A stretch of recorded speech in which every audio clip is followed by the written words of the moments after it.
Cześć, nazywam się Ewa Szopa, jestem kosmetologiem, linergistą oraz trenerem z zakresu makijażu permanentnego oraz kosmetologii estetycznej.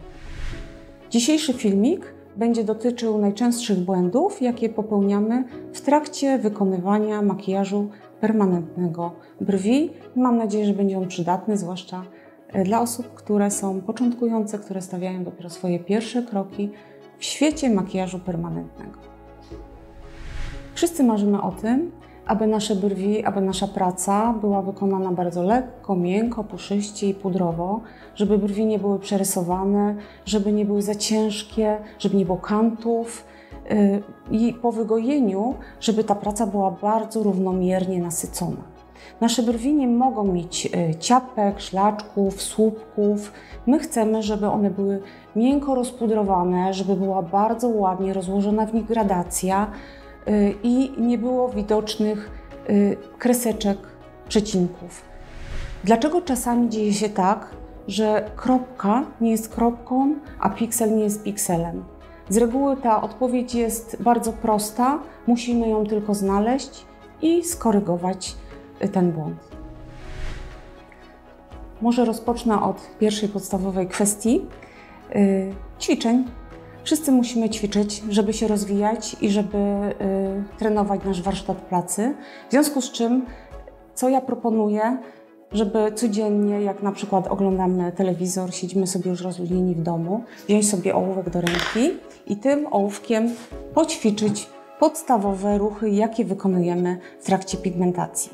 I ja teraz powiem o błędach, o których wspomniałam na początku. Pierwszy błąd dotyczy odpowiedniego ułożenia ręki i ruchu. Ten ruch musi być bardzo rozluźniony. Ruch musi iść z palców. Nie z nadgarstka, nie rusza się dłoń, nie rusza się ręka, ruszają się same palce. Tak naprawdę w pigmentacji uczestniczy tylko palec wskazujący oraz palec środkowy.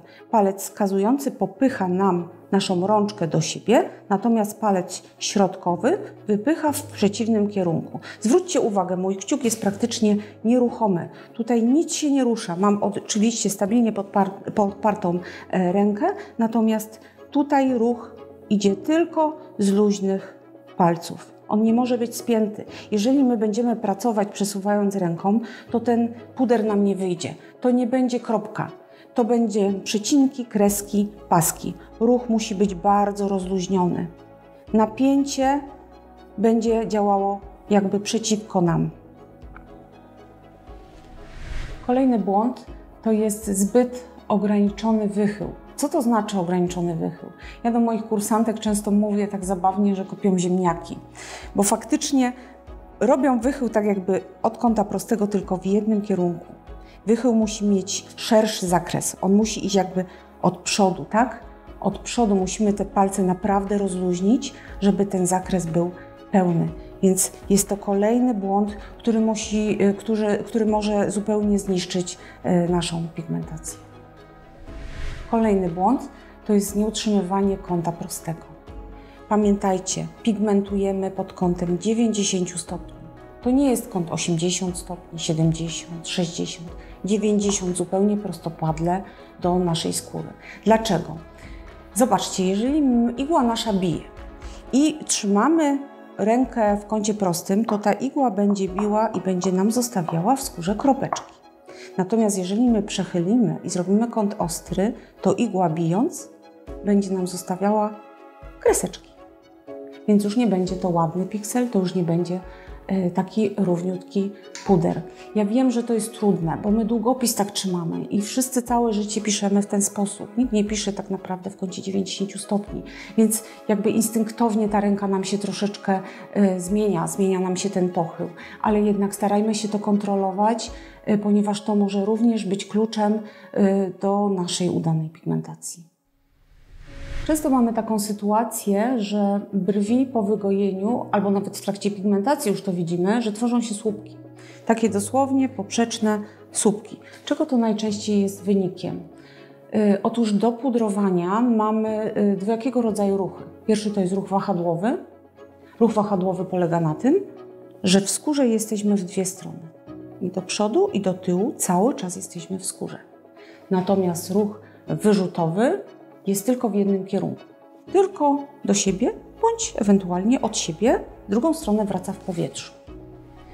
Oba z tych ruchów mają plusy i minusy. Wahadełko ma taki plus, że zapigmentujemy naszą skórę zdecydowanie szybciej, no bo jesteśmy w niej dwukrotnie, czyli w jedną stronę i w drugą. Natomiast ruch drapany, czyli ten wyrzutowy, o którym później wspomniałam, ma taki plus, że właśnie rzadziej tworzy nam te słupki. I już tłumaczę dlaczego. Zobaczcie, jak my robimy wahadełko, to ten ruch, załóżmy, ja to narysuję kredeczką, powstaje w ten sposób. I z reguły osoby, które rozpoczynają swoją przygodę z makijażem, robią na stycznej drugi słupek. I co się dzieje? Robią nam się takie właśnie połączenia. Ten ruch musi polegać na tym, żeby każdy kolejny słupek nachodził na poprzedni. On musi się zazębiać i to się musi pięknie rozcieniowywać. A dziewczyny tak z reguły wchodzą od ściany do ściany, od ściany do ściany i tworzą się słupki. Co ja w tej sytuacji zawsze proponuję? Proponuję, aby rozpocząć od ruchu drapanego, czyli od ruchu wyrzutowego. On jest prostszy i on właśnie troszkę niesie mniejsze ryzyko tych słupków. Już pokazuję dlaczego. Ponieważ ruch drapany jest jakby ruchem przesuwanym, tak? My idziemy w jedną stronę i my go tak jakbyśmy zamiatały tą skórę. Przesuwamy, zamiatamy i dzięki temu nie tworzą się nam te słupki. Może warto się zastanowić, czy nie przejść na ruch drapany, wyrzutowy. Na początku może przestanie być słupek waszą zmorą. Kolejna kwestia, na którą należy zwrócić uwagę, to jest ustawienie odpowiednich obrotów do swojego tempa pracy. To nie jest tak, że wszyscy mamy jednakowe obroty, ponieważ nie wszyscy mamy to samo tempo pracy.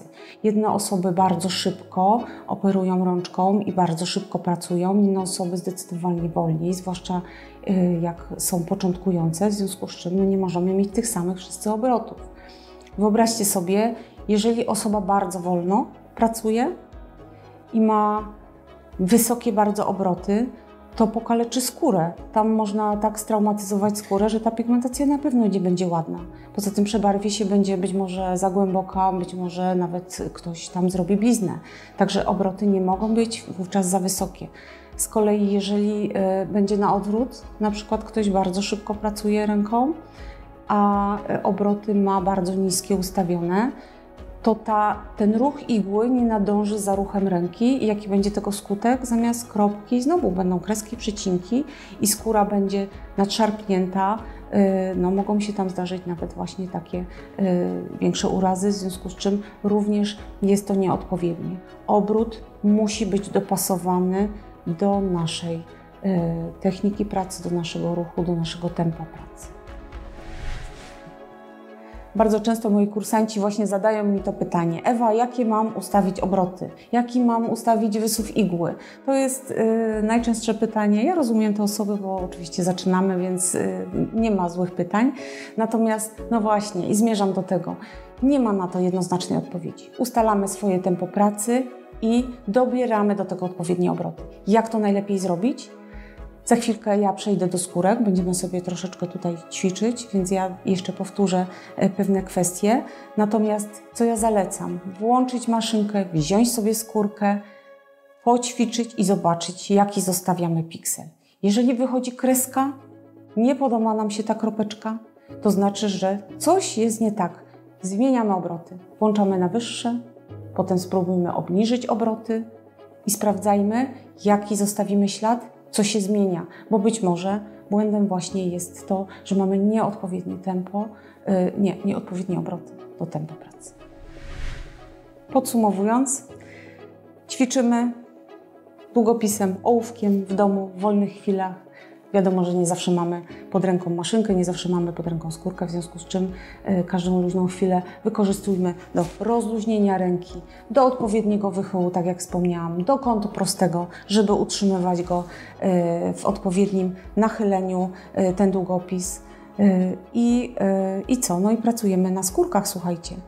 Ja jestem 15 lat blisko już branży i około 15 lat się zajmuję makijażem permanentnym i cały czas z pokorą jednak sięgam do tych skórek. Cały czas próbuję wyłapać jakiś tam niuans, który jeżeli go skoryguję, ulepszy moją pracę, mój warsztat pracy i faktycznie lubię to i widzę, że to dużo daje. Także nie bagatelizujcie pracy w domu, ćwiczeń na skórkach. Mam bardzo duży kontakt z moimi kursantami. Jeżeli w tej chwili mnie oglądają, to serdecznie pozdrawiam. I ćwiczą faktycznie, motywuję zawsze ćwiczcie, bo ćwiczenie czyni mistrza. I im więcej będziecie sobie sprawdzać te swoje techniki pracy, tym będziecie szybciej i płynniejsze iść jakby do przodu. Natomiast jak ćwiczyć na skórkach? Jeszcze tu mała podpowiedź. Proponuję wziąć sobie telefon, włączyć kamerkę i ustawić, żeby nagrać swoją pracę, bo to, że my patrzymy jakby z góry, czasem możemy pewnego błędu nie wychwycić. Natomiast później jak taką kamerkę sobie wyłączymy, odpalimy sobie ten filmik i zobaczymy to, oj, może się zadziać. Ja jednak nie trzymam kąta prostego, tak? Albo jednak faktycznie gdzieś ta igła widzę z boku, że ona zaciąga. Także nagranie siebie z bliska, nagranie takiego filmiku może być bardzo pomocne. Polecam. Dobrze, to teraz może przejdziemy sobie już do ćwiczeń na skórkach. Ja sobie przygotowałam pigment, nalałam sobie, założyłam sobie kadrycz i zobaczymy, jak to wygląda w praktyce, jak ten ruch powinien prawidłowo wyglądać.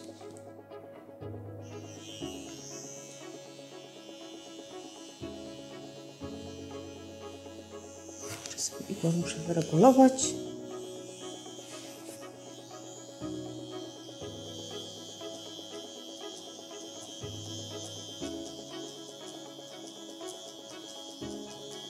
Zwróćcie uwagę, mój kciuk praktycznie się nie rusza.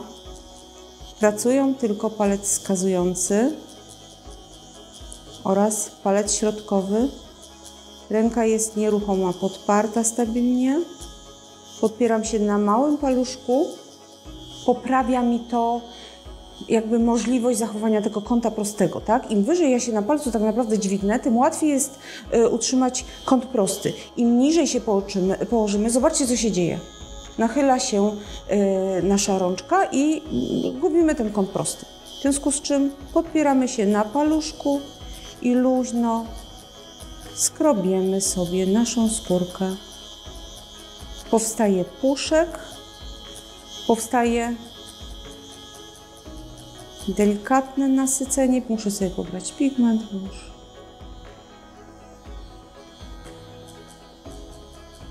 Nie widać przecinków, nie widać pasków, są tylko kropeczki.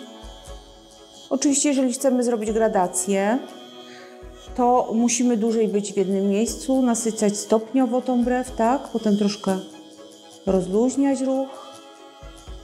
Ale ja w tej chwili pokazuję prawidłowy ruch dłoni i to, jaki ślad ma zostawiać pigment na skórce, czyli kropeczki, pikselki.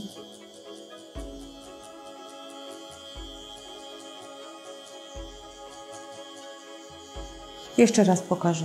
Ręka stabilna, kciuk nieruchomy, paluszki pracują, podparcie na palcu, kąt prosty. Mam nadzieję, że jak się przyjrzycie swojej pracy, to jeśli wyłapiecie któryś z tych błędów, ułatwi on dalszą pigmentację, dalszy Wasz postęp, bo czasami my się doszukujemy na przykład błędów w maszynce, tak? Nieodpowiednia maszynka, nieodpowiedni kadrycz, szukamy, próbujemy, a błąd może być tak naprawdę taki zupełnie podstawowy. Także zachęcam do dalszych moich filmików, pozdrawiam Was serdecznie, mam nadzieję, że się podobało.